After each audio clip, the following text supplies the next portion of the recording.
Shabbat Shalom, et la paracha de Tzav et la deuxième paracha du troisième livre de Humash et Vaikra.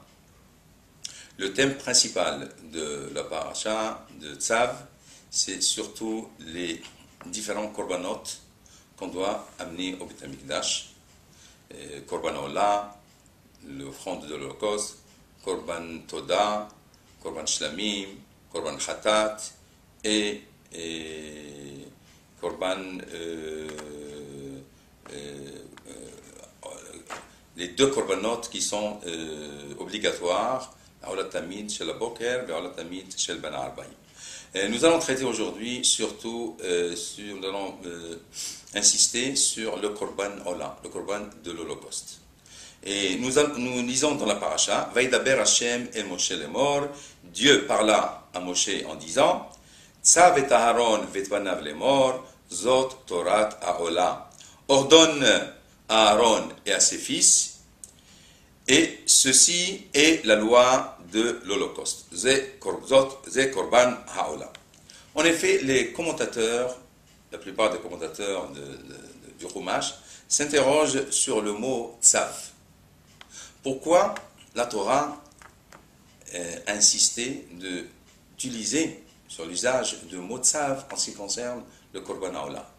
Alors que dans les autres Korbanot, nous voyons dans les autres sacrifices de la Torah, dans le Korban Hatat, dans le Korban Shlamim, et les autres Korban Toda, les autres Korbanot, il est dit, Daber el Ben Israël, parle aux enfants, parle à Aaron et à ses fils. Parle Ben Israël, Daber el Aaron, Velvanav, parle à ses fils, Zotrot Shlamim, Zotrot Haola, parle. Le mot parle et pas le mot tzav. Le mot tzav seulement, il existe dans le korban de l'Holocauste. Pourquoi donc cette particularité du korban Ola?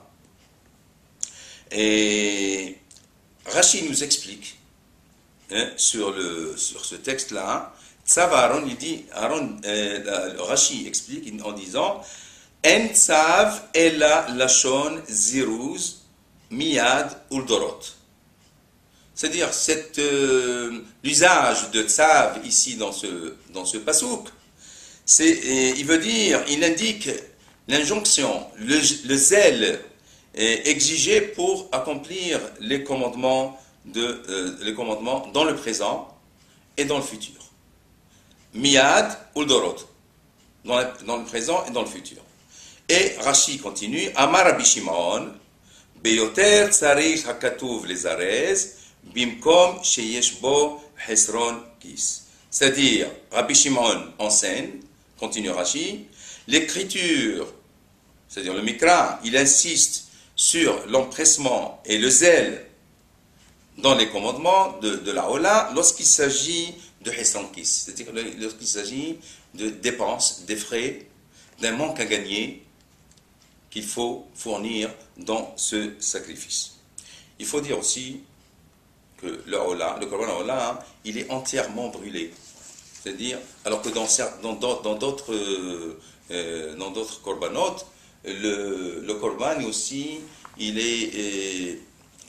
y a les familles qui participent donc, au bénéfice du korban, pour consommer le korban. Il y a aussi des parties qui sont données au Kohen, alors que dans la Ola, il est entièrement brûlé.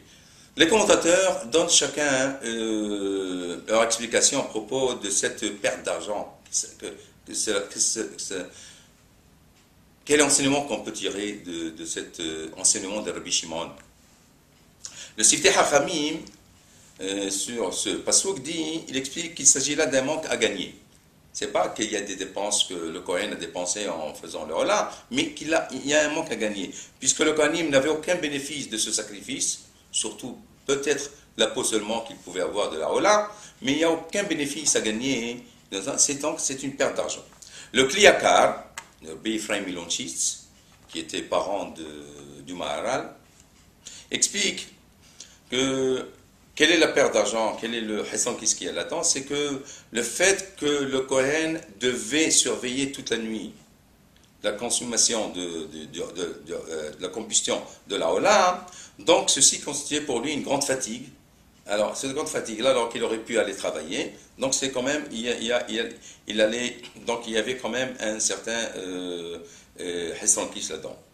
Donc, il fallait, donc pour le Kliyakar, il fallait encourager et empresser par le mot Tsav, le Kohen, que malgré la fatigue, malgré la perte d'argent, ou bien le manque à gagner qu'il avait, il devait quand même accomplir ce sacrifice dont il n'avait aucun bénéfice.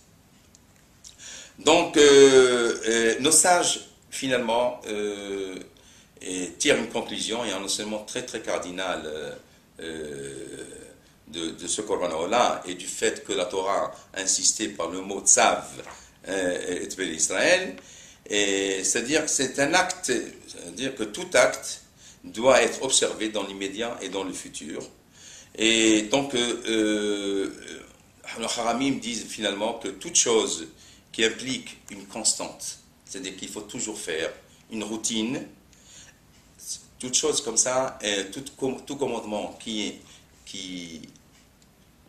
demande et qui exige une constance, une routine quelconque, a besoin d'un éveil renouvelé et d'un éveil sans relâche. Il faut toujours. Pour éviter que la routine n'endorme ni nos sens ni notre cœur. Alors, par exemple, aujourd'hui, nous avons une routine dans la prière. Tous les jours, c'est la même prière. Tous les jours, c'est la même shachrit. Toujours, c'est la même minha. Toujours, c'est la même tefilin.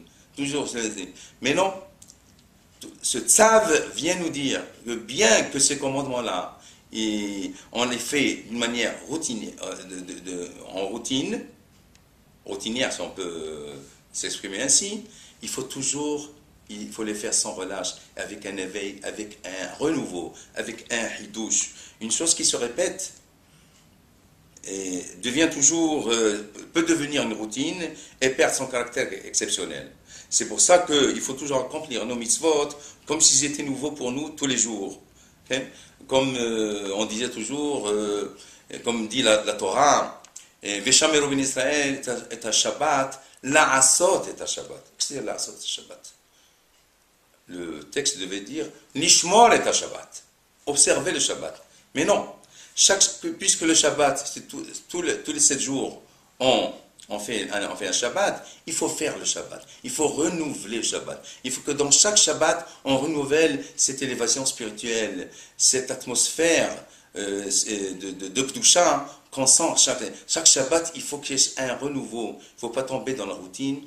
Et donc, c'est finalement ce que nos sages ont voulu nous apprendre en disant, surtout Rashi, En tzav el lachon ziruz, c'est le fait d'ordonner et de dire, il faut s'empresser, il faut montrer un zèle dans chaque commandement, dans chaque chose qu'on fait, et ne pas tomber dans la routine, et surtout faire toujours un renouveau, hayashen tzarich lithadesh, והחדש צריך להתקדש. שבת שלום.